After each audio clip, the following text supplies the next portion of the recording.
អូខេអ្នកទាំងអស់គ្នាខ្ញុំមកតាមការសន្យាជាមួយនឹង audience អ្នកដែលគាត់បាន comment នៅក្នុងវីដេអូរបស់ខ្ញុំគាត់ចង់ឲ្យខ្ញុំធ្វើការ reaction ទៅលើបទចម្រៀងមួយដែលមានចំណងជើងថាសម្រេចម្ចាស់ដីហើយបទនេះដែរដែលច្រៀងដោយគៀសុគន្ធហើយខ្ញុំសូមហៅឈ្មោះគាត់បែបនេះដោយសារជា stake name របស់គាត់នៅក្នុង channel របស់គាត់ហើយអ្នកទាំងអស់គ្នាបើសិនបើចង់ឲ្យខ្ញុំធ្វើការ reaction លើបទអីផ្សេងៗទៀតអ្នកទាំងអស់គ្នាអាច comment បានខ្ញុំនឹងធ្វើការ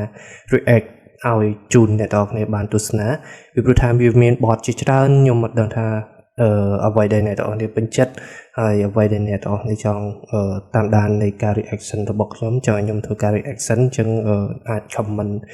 នៅក្នុង channel របស់ខ្ញុំក៏បាននៅក្នុងវីដេអូរបស់ខ្ញុំក៏បានដើម្បីឲ្យខ្ញុំយកមកធ្វើជាវីដេអូដើម្បីចែកជូនអ្នកទាំងអស់គ្នាបានទស្សនាអញ្ចឹងក៏មិនខាត់ពេលវេលាយូរយើងចូលទៅក្នុងវីដេអូនៃបទចម្រៀងរបស់គាត់ទាំងអស់គ្នាហើយមុននឹងចូលទៅក្នុងវីដេអូខ្ញុំសូមមើលទៅលើ background នៃ audio មួយនេះគឺយើងបានដឹងហើយ background មួយនេះនៅក្នុងព្រឹត្តិការណ៍ថ្ងៃទី17មុនរដូវកាលប្រជុំធំនៅក្នុងពេលវេលាដាក់បិណ្ឌហើយយើងបានដឹងថានៅថ្ងៃទី17ខែកញ្ញាឆ្នាំ2025នេះខ្មាំងចោលឈ្លានពានដែលសុវណ្ណភូមិរបស់យើងវានៅតែបំពេញវានៅតែប្រហើនឈ្លានពានចូលមកដែនដីសុវណ្ណភូមិរបស់យើងហើយបានធ្វើបាបទាំងព្រះសង្ឃទាំង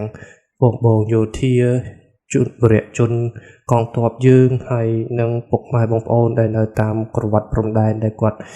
លះបង់ខ្លួនគាត់ដើម្បីការពារទឹកដីរបស់គាត់ការពារផ្ទះសម្បែងរបស់គាត់ចឹងកុំឲ្យខាត់ពេលវេលាយូរយើងចូលទៅក្នុងបទនេះអ្នកទាំងអស់គ្នា Let's go Yeah Okayអូខេសម្រេចម្ចាស់ដី2025 17ខែកញ្ញាបើភ្នែកមិនចង់រួចឈាមហូរពេញនេត្រាសម្រេចប្រជាពលរដ្ឋនិងកងទ័ពដែលសាមគ្គីព្រះសង្ឃជាទីគោរពនិមន្តតវ៉ារឿងដីធ្លីខែបុណ្យខែទៀនអូខេមុននឹងចូលទៅអត្ថន័យនៃបទមួយនេះខ្ញុំចង់និយាយអំពី vibe របស់គៀសុគន្ធមួយគឺ vibe របស់គាត់ទាំង vibe ទាំង flow ទាំង melody ទាំង beat អីចេញមកគឺ color របស់គាត់ស្រដៀងទៅនឹងខ្មែរមួយជីវិតខ្លាំងមែនទែនទាំង intro របស់គាត់ទៅតែបើកក្បាលដំបងនេះគឺអូខេខ្ញុំមិនដឹងថាគីសកុននេះគាត់ប្រហែលជា idol របស់គាត់គឺខ្មែរមួយជីវិតហើយបានជា vibe របស់គាត់ rap មកគឺបែបនេះអ្នកនរគ្នាគឺដូចគ្នាហើយយើងចូលទៅក្នុងព្រឹត្តិការណ៍នៃបទចម្រៀងរបស់យើងគឺសម្រេចម្ចាស់ដីគឺនៅភាពឈឺចាប់របស់យើងទទួលបានទាំងការឈ្លានពានទាំងការធ្វើទរណកម្មមកលើប្រជាពលរដ្ឋយើងទាំងដៃទទេហ៊ានបូជាហ៊ានតតាំងដើម្បីប្រឆាំងមិនឲ្យវាឈ្លានពានយកដែនដីសុវណ្ណភូមិរបស់យើងសម្បីតែព្រះសង្ឃលោកត្រូវគង់នៅវត្តដើម្បីទទួលចង្ហាន់ដើម្បីឆាន់ទាំងសេចក្តីសមណោះទាំងសេចក្តីចែករំលែកនៅធម៌ព្រះធម៌ជូនទៅពុទ្ធបរិស័ទដើម្បីសាយមេត្តាធម៌ឲ្យយើងមានសេចក្តីជ្រះថ្លានិងសេចក្តីស្ងប់តែបែរជាមកត្រូវឈរតតាំងនៅក្នុងព្រឹត្តិការណ៍មួយនេះដើម្បីជួយគាំពៀការពារនៅដែនដីសុវណ្ណភូមិរបស់យើងទាំងដែលពួកចោលឈ្លានពានលើដែនដីសុវណ្ណភូមិរបស់យើងវាមិនគិតខ្លាចរញើតរអាំទៅនឹងអ្នកណាម្នាក់ឡើយដែលខំបង្កើតនៅច្បាប់ឈប់បាញ់ហើយតែវានៅតែបំពេញមកកាន់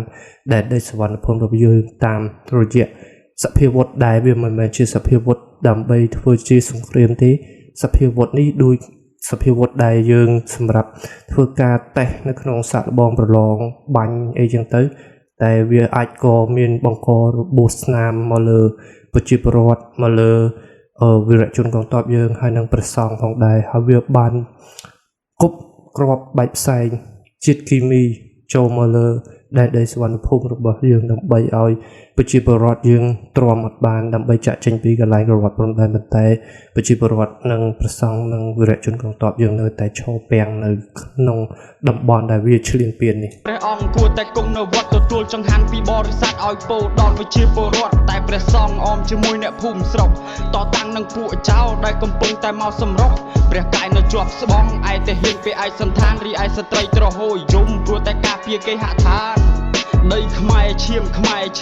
អ្នកស្នេហាជាតិដៃទទេគ្មានអាវុធក៏មិនអោយចោលវិវាទពួកសៀមដេរឆានសន្តានគ្មានត្រាប្រណីមិនខ្វល់ថាប្រុសឬក៏ស្រីព្រោះតែចង់ប្លន់ទឹកដីស្ត្រីខ្មែរស្រែកជុំក្តៅអស់ពេញរាងកាយព្រះសង្ឃត្រូវគេបាញ់របួសជាប់ពោះនៅឡើយឯតែហ៊ានឈាមពេញភ្នែកសង្វេគជាទីបំផុតអោខ្មែរអើយខ្មែរទៅពេលណាខ្ញុំឆ្ងល់ថាពួកវាក៏កាន់ព្រះពុទ្ធសាសនាកាន់សាសនាព្រះពុទ្ធតែហេតុអីបានវានៅតែបំពេញនៅតែមិនយល់អ្វីដែលជាបុណ្យបាបជំនឿសាសនារបស់យើងទាំងអស់គ្នាដែលយើងកាន់សាសនាព្រះពុទ្ធគឺយើងដឹងថាការធ្វើបុណ្យបាបនេះគឺយើងមានជំនឿខ្លាំងមែនទែនទៅលើការតបស្នងនៃបុណ្យនៃបាបនៃការធ្វើអ្វីមួយមកកាន់លើអ្នកដទៃតែវាមិនដឹងថាពួកវាគិតអំពីអ្វីថានៅតែធ្វើបាបនិងធ្វើការឈ្លានពានមកលើដែនដីសវណ្ណភូមិរបស់យើងអត់យល់មកទៅអស់ទុកក្មេងកាន់ដំបងស្ត្រីនេះរើរបងពូកូននឹងចង្កេះរុញផងទាញផងយប់ឡើងមិនហ៊ានដេកទាំងតែខ្លួនម្ចាស់ផ្ទះបោះតង់នៅចាំយាមតម្រង់ដល់ព្រឹកថ្ងៃរះចំណែកឯជនភាសឹកយកបង្វិចធ្វើជាខ្នើយអោបកូនអោបប្តីអ្វីក៏ជួបហើយអោបប្រពន្ធអោបកូនអោបតាអោបយាយតាំងពីខែ7រហូតមកដល់ខែ8មកដល់ខែ9មិនដឹងនិយាយបែបណាឲ្យសមបើព្រឹត្តិការណ៍តាំងពីរយៈពេលដែលមានសង្គ្រាមមកដល់ពេលនេះគឺរយៈពេល2ខែហើយនឹងផុសព្រោះថាបើសិនលើជាងនេះអាចថាជាជនដែលមានកំហុស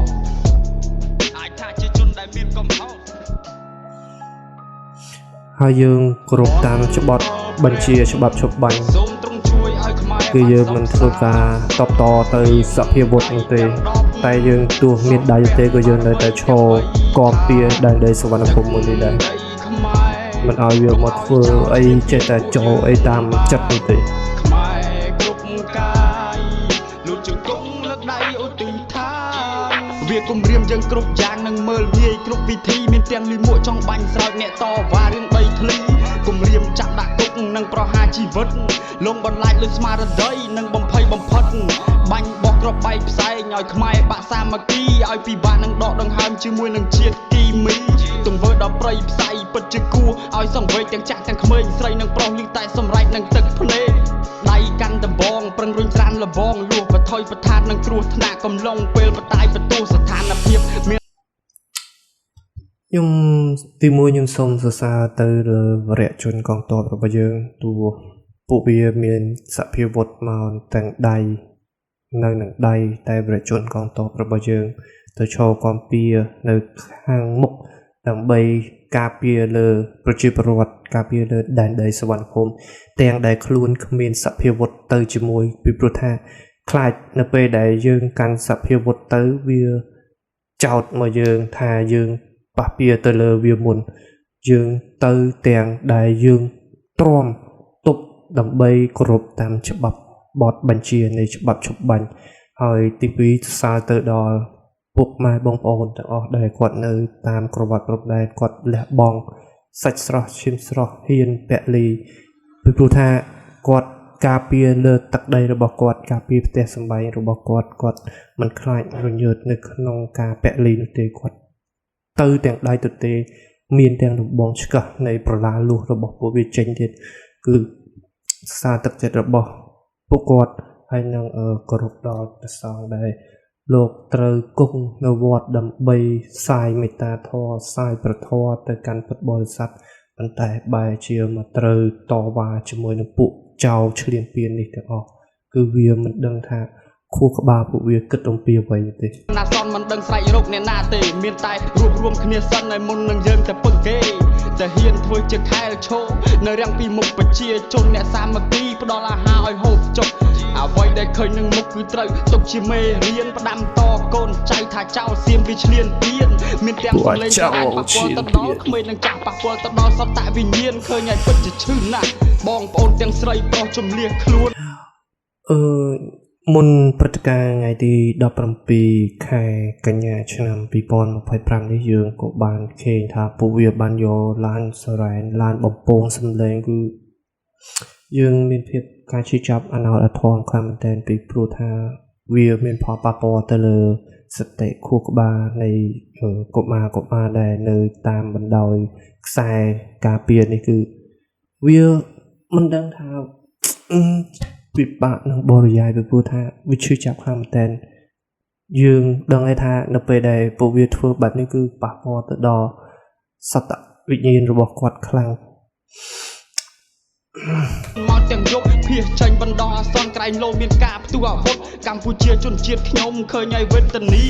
ក្នុងចិត្តពិតជាអាណិតទៅដល់ពលរដ្ឋនិងយោធាវប្បធម៌សៀមវាលួចឯដីក៏ត្រូវវាប្លន់តាំងពីបុព្វបុរសខ្មែររហូតមកដល់បច្ចុប្បន្នរឿងហេតុនេះកើតឡើងពីមួយចំនួនទៅមួយចំនួនខ្មែរពិតជាខ្លោចផ្សារសវេសវាអីក៏មិនទាន់គេបង្កសង្គ្រាមយើងគ្រាន់តែការពារគេប្រើល្បិចគ្រប់បែបយ៉ាងចោតមកលើកម្ពុជាមហិច្ឆតាលោភលន់ចង់បានផលអ្នកដតីទាំងប្រាសាទនិងបារមីវប្បធម៌និងទឹកដីទាំងប្រាសាទនិងបារមីវប្បធម៌និងទឹកដី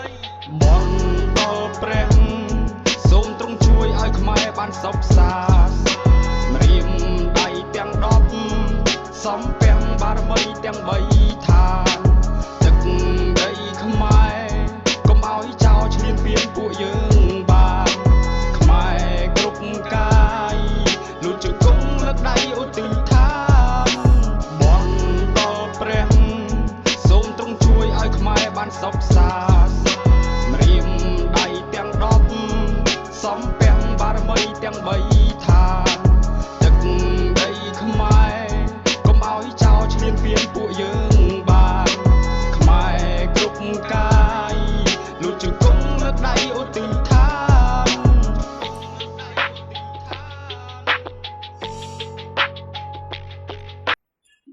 អូខេអ្នកនរនេះបទសម្រេចម្ចាស់ដីសម្រេចទាំងការជឿចាប់ដើម្បីឲ្យពិភពលោកទទួលដឹងឮថាខ្ញុំជាម្ចាស់ដីខ្ញុំជាស្ដេចម្ចាស់សវណ្ណភូមិមួយនេះពីព្រោះថាវាកំពុងតែរំលោភបំពានចង់បានទឹកដីរបស់ខ្មែរហើយគឺចង់ឲ្យពិភពលោកទទួលស្គាល់ដឹងឮថាវាជាអ្នកឈ្លានពានមិនមែនយើងជាអ្នកបង្កចំនួននេះមុនទេគឺវានៅតែបំពាននៅតែប្រហើនហ៊ានឈ្លានពានលើដែនដីសវណ្ណភូមិរបស់យើងជាគ្រប់ច្រកគ្រប់ហកកន្លែងណាដែលវាចង់បានគឺវានៅតែបំពាននៅតែឈ្មោះឈ្មោលមកយើងខំមាត់សង្កត់ចិត្តអត់ធ្មត់ខ្លាំងមែនតើយើងមិនចង់ឲ្យវាមានបង្កនៃចំនួននៃសង្គ្រាមទេប៉ុន្តែយើងមិនដឹងថាយើងអាចទ្រាំដល់ពេលណាបានទេពេលនេះគឺ